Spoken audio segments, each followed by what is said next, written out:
आप लोग नोट कर रहे होंगे कि मैं वीडियो सिर्फ कैसर अहमद राजा साहब के बारे में बनाता रहता हूँ। तो आज की इस वीडियो में मैं एक्सपोज़ करने जा रहा हूँ कैसर अहमद राजा साहब को, जो ख़ुद को मर्द मोमिन और मर्द हक़ और ख़ुद को सच्चा समझते हैं, और आज उनको लेयर्स बाय लेयर्स एक्सपोज़ करते हैं। और मैं ये भी साथ साथ बताऊँगा कि मेरा इनसे इख्तलाफ़ क्यों है और मैं इनके ख़िलाफ़ क्यों वीडियो बनाता रहता हूँ। पहला मसला मुझे कैसर अहमद राजा साहब से ये है कि वो चीज़ों को इंटरप्ट बहुत ज़्यादा करते हैं। मिसाल ले लें, वो डिबेट का कहते हैं तो उनकी जो यूट्यूब पर डिबेट वाली वीडियो का जो लिखा होता है ऊपर, वो लिखा होता है यूअर इज़म वर्सेस माय इस्लाम। ये लिखकर वो साबित ये करना चाहते हैं कि कोई और जो भी इज़म है, सेकुलरिज़म या लिबरलिज़म, वो जो है बिल्कुल इस्लाम के मुखालिफ है और इसमें इस्लाम को तबाह व बर्बाद करने वाली बात हो रही है। तो ज़रा खोल के देख लेते हैं। लिबरलिज़म की तारीफ़ बताऊंगा। दूसरा मैं ये बताऊंगा कि कैसर अहमद राजा साहब ख़ुद कितना इस्लाम को फ़ॉलो कर रहे हैं। सबसे पहले तो लिबरलिज़म पर बात करते हैं कि लिबरलिज़म होता क्या है। युval नोआ हरारी जो है, वो लिबरलिज़म की तारीफ़ यूँ करता है कि 4 चीज़ें अगर इंसान में हो तो वो लिबरल होता है। अगर वो चाहता है कि इंसान को उसके मज़हब की आज़ादी होनी चाहिए, अगर वो चाहता है कि इंसान को अपना प्रोफेशन चुनने की आज़ादी होनी चाहिए, अगर आपको लगता है कि इंसान को शादी करने की आज़ादी होनी चाहिए। जिस चौथी और अहम बात यह है कि जो अवाम है उसको राइट होना चाहिए अपनी गवर्नमेंट चूज़ करने का। तो ये 4 चीज़ें हैं। अगर ये 4 चीज़ें हर इंसान में हो, जिस भी इंसान में हो, वो लिबरल कहलाएगा। तो ये सादा सी तारीफ़ है, लेकिन इसमें आप अब ढूंढ के निकालें कि इसमें इस्लाम के मुखालिफ कौन सी बात की गई है। इस्लाम भी मर्ज़ी से शादी करने की इजाज़त देता है। इस्लाम मज़हब में भी कोई ज़बरदस्ती नहीं करता। हुकूमत चूज़ करने में भी आप खिलाफत उठा के देख लें, हज़रत उमर के दौर में वो सवाल भी कर लिया करते थे जो रियाया होती थी। और उसके बाद प्रोफेशन में भी कोई मसला नहीं है। अगर आप कहते हैं कि प्रोफेशन अपनी मर्ज़ी का होगा तो ये तो जिस्म फ़रोशी, भाई जिस्म फ़रोशी जो है वो एक गलत एक्ट है और कोई भी कानून उसकी इजाज़त नहीं देता। तो इसमें कौन सी एंटी इस्लाम बात हो गई है इस लिबरलिज़म में। और उसके बाद जो जिस इस्लाम को कैसर अहमद राजा साहब फ़ॉलो करते हैं, उसमें अहले तशय्युअ के ख़िलाफ़ इनके नज़रियात बहुत ख़राब हैं। मैं ये प्रूव कर सकता हूँ। एक दफ़ा ओशन शाह की पिक्चर पर कमेंट करते हुए कहा था कि यही बाद में आते हैं और कहते हैं कि बीबी के साथ जुल्म हुआ था करबला में। तो इससे साफ ज़ाहिर होता है कि ये जो है वो बुग़्ज़ अहले तशय्युअ में भी मुब्तला हैं। उसके बाद ये बरेलवियों को भी अच्छा नहीं समझते, अहले हदीसों को भी अच्छा नहीं समझते। अब अगर आप कहेंगे कि नहीं, इन्होंने तो कभी नहीं कहा, भाई ये गामदी साहब को भी बुरा जानते हैं, इंजीनियर साहब को भी बुरा जानते हैं। यानी कि इनका जो वर्जन इस्लाम यानी कि देवबंद है, वो सिर्फ़ अच्छा है, बाकी सारे बुरे हैं। और मुफ्ती तारिक मसूद साहब के साथ इनका लिंक है, जो कि देवबंदी हैं। अब वो ख़ुद भी नहीं कहते देवबंदी जो हैं, तारिक मसूद साहब के मसूद साहब देवबंदी हैं। इसका मिसाल आप इससे ले लें कि वो बहिश्ती ज़ेवर को बैठकर जो है वो डिफेंड कर रहे होते हैं, जिसमें अगर मर्द जो है वो मुल्क से बाहर हो और औरत को बच्चा हो जाए तो वो उसी मर्द का होगा, चाहे उसने ज़िना भी किया हो। और मुफ्ती तारिक मसूद साहब ये भी कह देते हैं कि औरत तो सिर्फ़ सुकून के लिए पैदा हुई है। बहिश्ती ज़ेवर में ये लिखा हुआ है कि औरत जो है वो अगर मर्द की पीप भी चाटना शुरू कर दे तो तब भी एहसान नहीं उतार सकती औरत किसी मर्द का। तो इस जैसी किताबों को ये डिफेंड कर रहे होते हैं और बाद में बातें किसके ख़िलाफ़ कर रहे होते हैं, औरत मार्च के। तो ये एक पॉइंट हो गया मुकम्मल। लिबरल्स को ये देते हैं कि ये तो एंटी पाकिस्तान है। और भाई क्या बात कर रहा है। आपके जो अब्बू वगैरह थे ना, मदूदी वगैरह, उन्होंने बाकायदा लिखा था कैद आज़म साहब जो हैं वो गैर मुस्लिम हैं, काफिर हैं, उसके बाद पाकिस्तान को बनाना हराम है। समझ आ रही है बात को। आपके अब्बुओं ने ये बात की हुई है। इससे ये भी साबित होता है कि ये जो आजकल आप बड़े ओनर बने हुए हैं पाकिस्तान के, तो आपके अब्बुओं ने कहा था कि पाकिस्तान बनाना हराम है। और ये आपके अब्बुओं में शामिल है, मदूदी जैसे लोगों में, कि ये हमेशा जो है वो जिद्दत पसंद लोगों को अच्छा नहीं समझते और उनको काफिर डिक्लेयर करते रहते हैं, जिस तरह आप अब लिबरल्स को कर रहे हैं जो कि तरक्की चाहते हैं और बाद में 10-15 साल के बाद आप ओन भी कर लेंगे, ये मैं कह रहा हूँ। और अब आप कहते हैं कि हम जो है पाकिस्तानी असल वाले हम हैं और लिबरल्स। आप इस दौर के मदूदी हैं, जो मदूदी साहब ये भी कहते थे कि ये मॉडर्न जो तालीम है ये काफ़रों का शेवा है और इससे बहुत ज़्यादा मुसलमान मुतासर हो रहे हैं। और उसके बाद जो सर सैयद अहमद साहब ने यूनिवर्सिटी बनाई थी लाहौर में, इस पर फतवा लगाया था कि ये काफ़रों की यूनिवर्सिटी है। अब यहीं पे आके आपके जमीयत वाले नाच कूद रहे होते हैं और इसको ओनर बने हुए होते हैं। ये कैसी मुनाफ़कत है यार। या तो आप बिल्कुल आपने कह दिया है कि ये गलत बात है तो गलत बात है, उसके बाद एंटी पाकिस्तान का ताना देते हैं और कहते हैं ये प्रो इंडियन है। कमाल है वैसे यार। फ़िरका आपका देवबंदियों वाला इंडिया के एक शहर के नाम पे बना हुआ है और प्रो प्रो हमें कह रहे होते हैं आप। कमाल है वैसे, अजीब मुनाफ़कत है। अब नेक्स्ट तीसरी लेयर पर आते हैं। राजा साहब की तीसरी लेयर ये है कि वो पूरी दुनिया में होने वाले मुसलमानों पे जो मुज़ालिम होते हैं, या फ़लस्तीन हो गए या इराक़ हो गए या शाम हो गए, उस पर बात कर रहे होते हैं। लेकिन पाकिस्तान में जो जुल्म होता है माइनॉरिटीज़ के साथ और ख़ासतौर पर पाकिस्तानियों के साथ, हज़ारा कम्यूनिटी के साथ जो होता है, अगर इसकी बात करें तो कैसर अहमद राजा साहब पता क्या कहते हैं? वो कहते हैं कि नहीं, मैंने तो कभी पढ़ा ही नहीं है। भाई पढ़ोगे तो पता चलेगा ना भाई। फ़लस्तीन का आपको कैसे पता है? इतना हज़ारों मील दूर है। पढ़ते हो ना कहीं से, कहीं पे बैठ कर सर्च करते हो ना, तो पाकिस्तान का भी सर्च कर लिया करो, खैर है। और फ़लस्तीन के मसले पे मैं बात नहीं कर सकता, फिर आप कहेंगे कि फ्रीडम ऑफ स्पीच का गलत फ़ायदा उठा रहे हैं और पाकिस्तान की पॉलिसियों के ख़िलाफ़ बात कर रहा है ये बंदा। तो इस पर भी गौर कर लें, कभी बैठ के पढ़ लेना कि पाकिस्तान में मुसलमानों के साथ क्या हो रहा है या माइनॉरिटीज़ के साथ क्या हो रहा है, ये भी कभी पढ़ लेना भाई। इस पे मुनाफ़कत ना करें। कैसर अहमद राजा साहब की चौथी लेयर पे अब बात करते हैं। चौथी लेयर ये बात करते हैं कि ये हमें ताना देते हैं कि ये वेस्टर्न एजेंडे पे काम कर रहे हैं या ये वेस्ट से बहुत ज़्यादा मुतासर हैं, ये जो लिबरल्स हैं। भाई कहाँ की बात कर रहे हो यार। मैं ख़ुद को लिबरल कहता हूँ। मैं क्या, मेरे ख़ानदान में कभी कोई वेस्ट तक नहीं गया। सऊदीया में गए हैं, इसके अलावा पाकिस्तान से कभी बाहर कोई निकला ही नहीं है हमारा।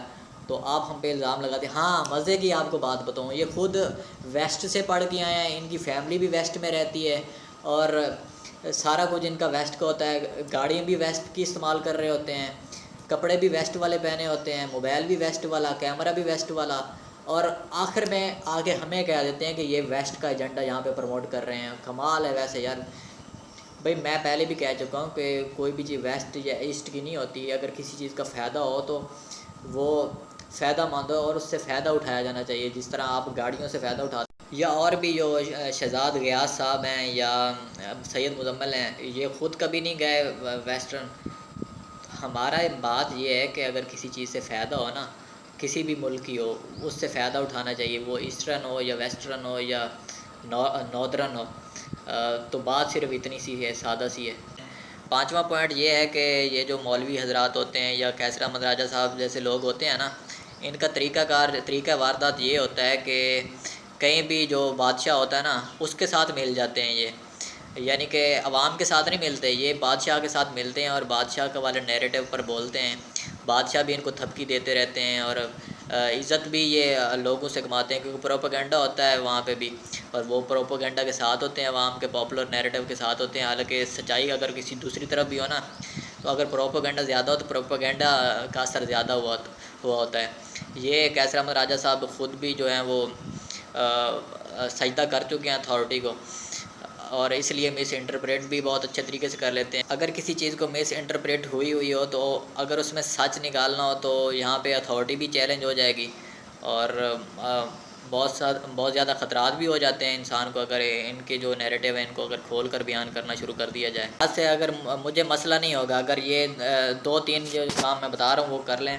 एक तो ये वेस्ट ना जाया करें और अपने सारे रिश्तेदारों को वेस्ट से बुला लिया करें, और दूसरी बात ये जो मौलवी हजरात हैं ये वेस्ट जाना बंद कर दें। कैसर अहमद राजा साहब को उस दिन मानूंगा कि ये लिबरल नहीं है या ये बिल्कुल सच्चे और खरे इंसान हैं जिस दिन ये वेस्ट जाना बंद कर देंगे, ये अपनी फैमिलीज़ को वेस्ट से बुला लेंगे, ये काफरों को अपना दोस्त नहीं बनाएंगे, उस दिन मैं मान लूँगा कि ये सच्चे और खरे इंसान हैं, ये सच के साथ खड़े होते हैं।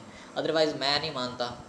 ये मौलवी हजरात भी ख़ुद वेस्ट को गालियाँ दे रहे होते हैं यहाँ पे बैठ के, जिस तरह मुफ्ती तारिक मसूद साहब एक वीडियो में कह रहे थे कि फ़्रांस का बाइकाट करो और मुसलमान उम्मत की गैरत का तकाज़ा है, और नेक्स्ट वीडियो में वो फ़्रांस गए हुए थे। ये वाली मुनाफ़क़त छोड़ दें तो मुझे कोई मसला नहीं है, मैं इसलिए तो वीडियो बना रहा होता हूँ आपको एक्सपोज़ करने के लिए। और कैसर अहमद राजा साहब की जो 5वीं लेयर वो ये है कि मेरे ख़्याल में ये थोड़े बहुत वकील भी हैं और उन्होंने साइकोलॉजी भी पढ़ी हुई है, इसलिए वो चीज़ों को ना, इंसान की साइकोलॉजी को समझ के चीज़ों को इस तरह मिस इंटरप्रेट कर लेते हैं कि सामने वाले को सच लगता है। और आपको पता ही होगा, वकील वो सबसे अच्छा होता है जो झूठ को भी सच साबित करना का जानता हो। वकील वो अच्छा नहीं होता कि जो सच साबित करता हो सच को। वकील वो अच्छा होता है जो झूठ को भी सच साबित कर सके। इसलिए कैसर अहमद साहब वकील हैं, और वकील तो अच्छे हैं, बहुत अच्छे तरीके से वकालत करते हैं और झूठ को सच साबित कर लेते हैं। तो ये वाला इनका तरीक़ा वारदात है। ये झूठ और सच को इस तरह गड़बड़ करते हैं कि झूठ और सच को अलग-अलग करने में थोड़ा वक्त लगता है। और जो ये लाइव स्ट्रीम में बैठ के बात कर रहे हो तो वहाँ पे इतना आसानी से नहीं हो सकता है इनके जो झूठ में से सच निकालना।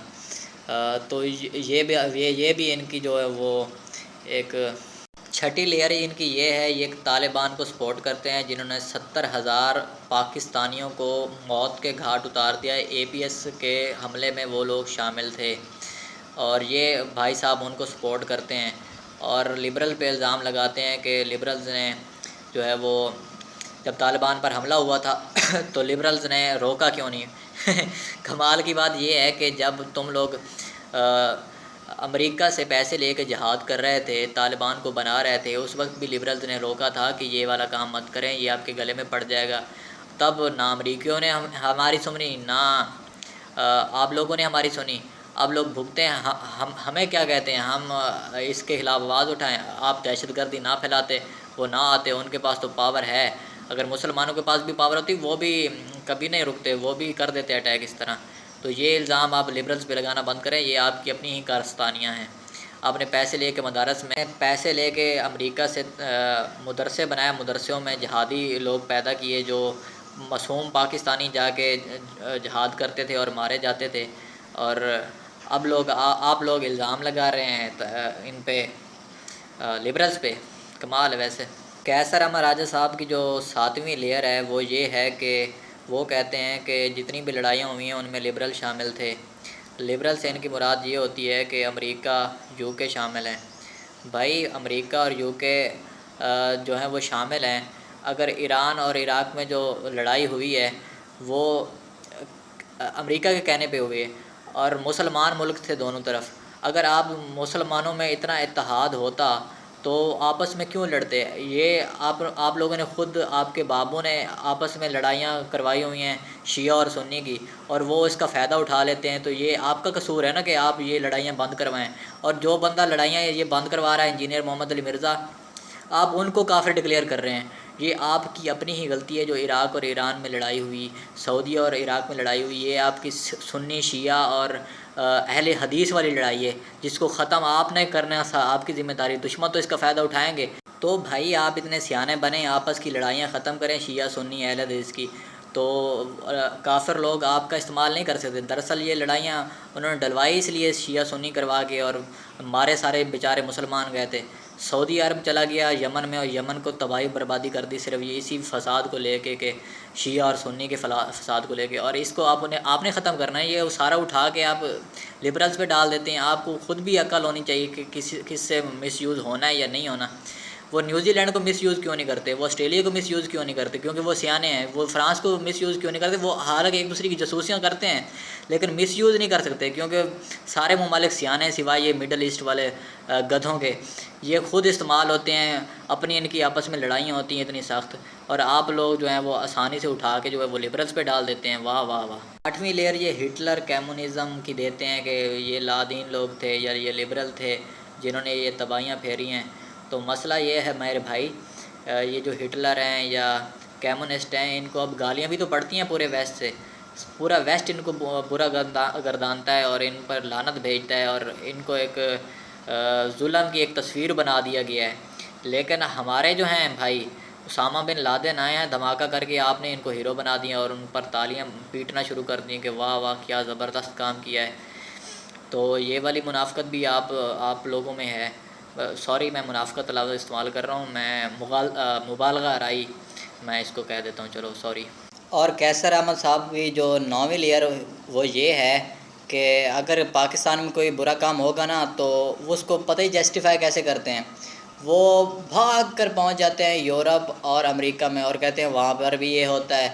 अरे भाई मेरे भाई, अगर एक चीज़ यहाँ वहाँ पे गलत है ना तो यहाँ पे भी वो गलत ही होगी। ये इसका मतलब ये नहीं होगा कि वो जस्टिफाई हो जाएगी। वहाँ भी जो कोई गलत काम होगा वो गलत होगा, अगर यहाँ पे होगा तो यहाँ पे भी गलत होगा। आप अपने यहाँ के गलत को ठीक करने के लिए यूरोप की मिसाल देना शुरू कर देते हैं। कमाल है वैसे। ये इनकी 9वीं लेयर है। की बात ये है कि जो 10वीं लेयर है वो ये है कि कैसर अहमद राजा साहब पाकिस्तान को सेकुलर गर्दानते हैं और वो कहते हैं जो कुछ भी हो रहा है ये लिबरल्स की वजह से हो रहा है। मज़े की बात यह है कि वो अयूब ख़ान, भुट्टो, जो ज़िया है, या वो डिक्टेटर कौन था, मुशर्रफ, और एक बीच में भी आता है, उन सब को ये लिबरल गर्दानते हैं। हालांकि ये लिबरल्स के आइडियोलॉजी के ही ख़िलाफ़ है कि अगर किसी को उसकी गवर्नमेंट चूज़ किए बगैर कोई ख़ुद गवर्नमेंट पे आ जाए वो लिबरल नहीं होता कभी भी। ये भाई साहब उनको भी कहते हैं। और इनके जहन में पता नहीं क्या चीज़ बैठी हुई है 10वीं के हर वक्त मेरे ख़िलाफ़ कोई साजिश हो रही है, हर वक्त मेरे ख़िलाफ़ कोई साजिश हो रही है। टीवी पर भी मेरे ख़िलाफ़ साजिश हो रही है। कमाल है। मैं अब इतनी लंबी वीडियो हो जाएगी, मैं बता नहीं सकता ज़्यादा डिटेल से, बस लेयर बताता जा रहा हूँ आपको। चलो अब इस पूरी बहस को एंड